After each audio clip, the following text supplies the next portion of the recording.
Hello and welcome to this tutorial on taking retirement benefits. This demonstration will show how to enter recommendations for a client wishing to take a pension commencement lump sum or tax-free cash plus income drawdown withdrawals.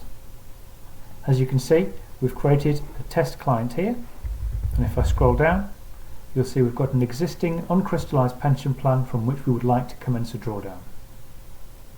To get the pension crystallisation advice options, we need to select the Looking to Take Benefits box here. I'll now proceed straight to the Fees and Recommendations page.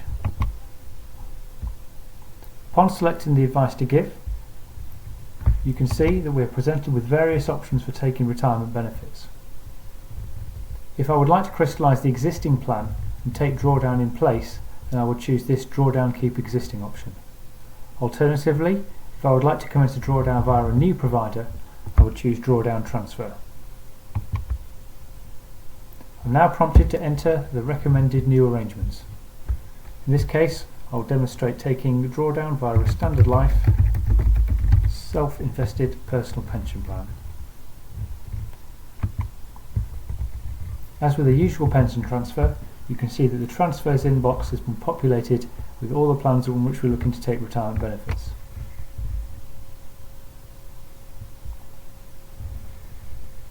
For the recommended holdings,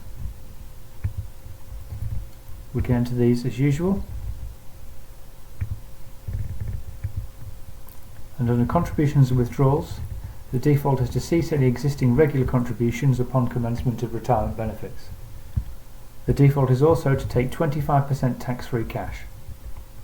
I can configure this by double-clicking here and choosing either a different percentage or a fixed monetary amount of tax-free cash.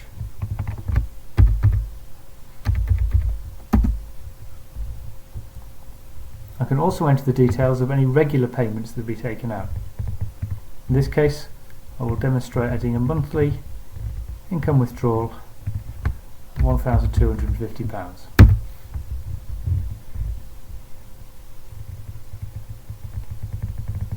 As with usual pension plans, annual and initial advisor fees can be added in the same way.